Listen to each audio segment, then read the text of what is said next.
The Nintendo Switch is the golden boy for Nintendo these days. The hybrid design is so popular that for the first time in ages, Nintendo do not have a dedicated handheld gaming console. The 3DS was discontinued and it's got me thinking, is the 3DS still relevant and worthwhile buying today? Hit the subscribe button, ring the notification bell, kick off your shoes and relax your socks while we discuss if you should grab yourself a Nintendo 3DS. Like we said, the Nintendo Switch is so popular now, and its hybrid format has meant that it covers the bases of both a home console and a portable console as well. This means that Nintendo no longer see a market for a dedicated handheld console. And now yes, I do know the Nintendo Switch Lite is technically a dedicated handheld console, but the difference for me is that the Nintendo Switch Lite has exactly the same games library as a Nintendo Switch. The thing about the previous Nintendo handheld consoles which were designed purely to be handheld and not to be a spin-off of a hybrid, is that the video games were developed differently. The video games were designed to be consumed in a handheld portable manner. Some of those games meant they focused on gimmicks at the time for the console, some of them meant that they focused on shorter play sessions as well. But one thing is for certain, the video game library for handheld consoles felt distinctly different to a video game library for a home console. And for me, those handheld video games were equally as special and memorable as the home console versions. And in my opinion, the 3DS is one of the best examples of the handheld consoles. Now, the Nintendo DS released with a clamshell design and a dual screen format as well, which was reminiscent of and a head nod towards the old classic Game & Watch consoles. On top of that, the Nintendo DS introduced a touchscreen and a stylus as well, which added in lots of new interesting ways to play video games. And a lot of the DS games maximize this stylus and touchscreen idea to create very unique gaming experiences. Now, the 3DS followed up with the same form factor and the same touchscreen, but it added something different, something special. The clue is in the name. It added 3D, as well as a much more powerful processor. And this is where I think the Nintendo 3DS really stands out as a very, very special handheld console. And a console that I think is still very relevant today and very much worthwhile going out and buying. You see, the 3D in the Nintendo 3DS was very special because it was one of the first types of 3D that didn't require you to use special glasses. This glasses-free version of 3D is absolutely amazing for immersion, and honestly is something really special to behold. I didn't quite appreciate how good 3D was going to be until I actually tried it. Now granted, in the earlier models of the 3DS, there was a bit of an issue that when you weren't looking at the screen directly, if you were moving side to side, the 3D started to fail a little bit and you just started to see blurry images. But in the modified and updated version of the 3DS like this one, the 3D on it was absolutely phenomenal, which meant that it would track your eyes and you'd be able to still get that wonderful rich 3D experience that felt so immersive, even if you were moving the console about. Now, a lot of people seem to assume that the 3D was going to be a bit of a gimmick, and yes, there are some games that do use the 3D in a bit more of a gimmicky way that don't really add a lot to the experience.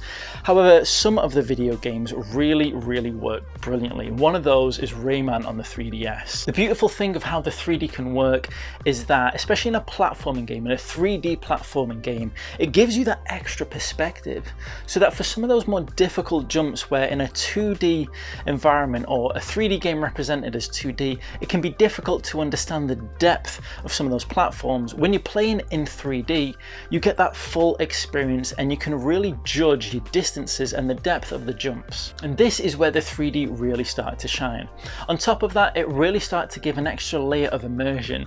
Some of the games like Pokemon X and Y and some of the dungeons, as soon as you go in there, the richness of being in the little dungeon, it was like you were looking into a little diorama, like you were looking into the real little world of Pokemon. For a game like Pokemon as well, which started out as just black and white 2D visuals and over time evolved up until that point, but still kept true to that 2D style, to introduce this 3D version of that 2D environment was just absolutely phenomenal. For me, there's never been a console like the 3DS. There's not been one before it and there's not been one after it.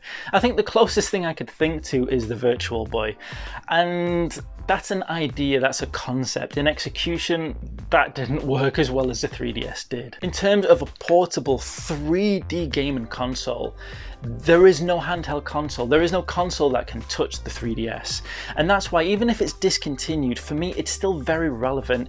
It's still very immersive, and it's such a beautiful console to play. Now, as much as the technology might be amazing and playing those 3D games might be fun, what really matters is the quality of the video games. And one thing that can definitely be said about the 3DS is that it continued that quality video game library that we've come to know and love from Nintendo. Now, my 3DS library is not the greatest, it's not the biggest, but there are some games in there which are stunning examples of the portable gameplay and the 3D elements that can be experienced on the 3DS. Now, I'm just going to pick a few of those games from the collection over here, just to give you a glimpse of what's available. Now, like I said, you've got your Pokemon games, you've got Pokemon X and Y, and you've also got the remakes of Ruby and Sapphire as well. Just like any Pokemon game, these games are amazing, wonderful fun. You can sink hours and hours and hours collecting all the Pokemon, but with the 3D version, with the 3D elements, it adds that little twist, that little bit of difference that we haven't seen before these games on this console, and I haven't seen them after as well. One of the best launch games for the Vita was Super Street Fighter 4,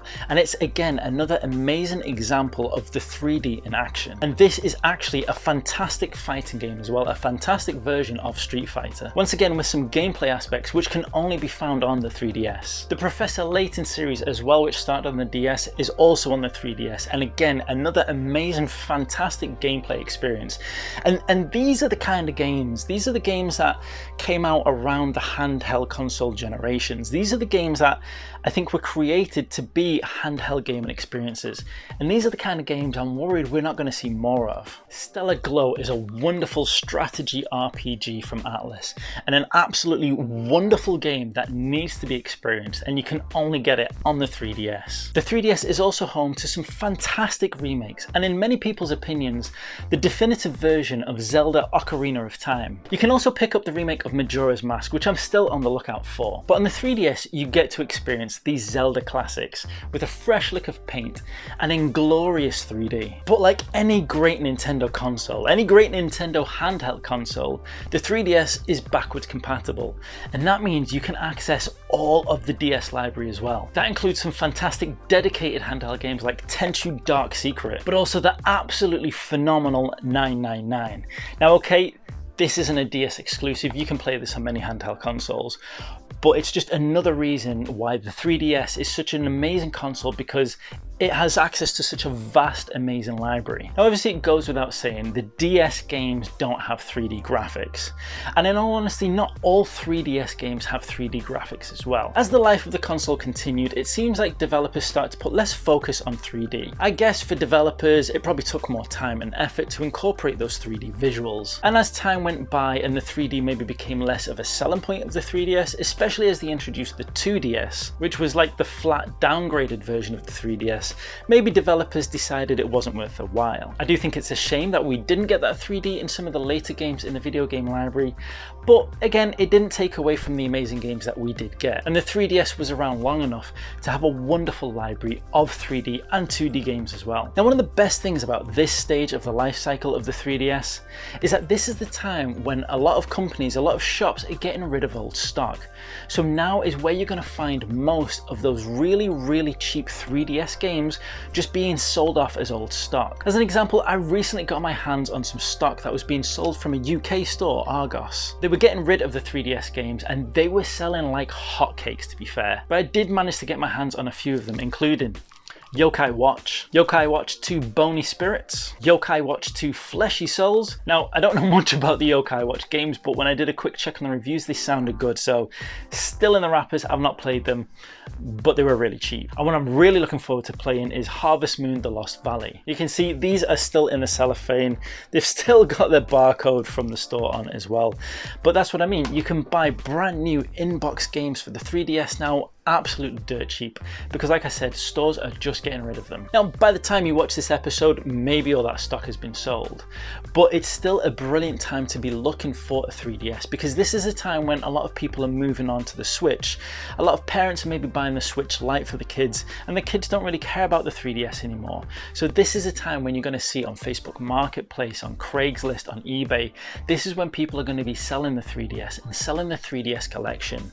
And that's why I think now 3DS is probably at its most relevant in terms of a collector viewpoint, and probably one of the best times to jump in and start your 3DS collection. If you haven't got a 3DS yet, I thoroughly urge you to go ahead and get one. And I do recommend you go for the second generation 3DS as well.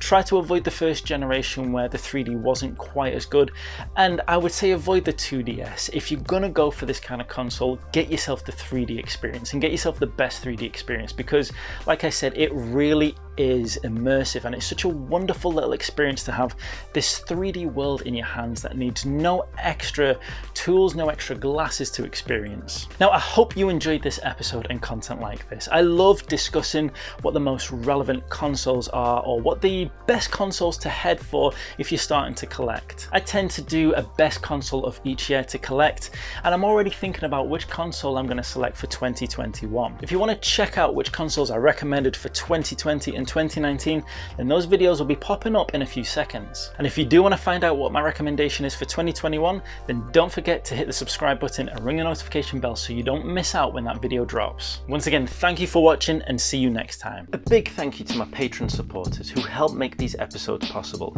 including Halazing Retro Gaming, Jack Mawson and Fat Zangief. If you want to show your support for Chronik Spartan games, then you can head on over to chronicspartan.com and check out our indie games. You can become a Chronik Spartan patron at patreon.com, or you can kick off your shoes and relax your socks with some Chronik Spartan merch from tpublic.com. All links are in the description below. But the simplest and easiest way to show your support is to just hit that subscribe button. Thank you for tuning in.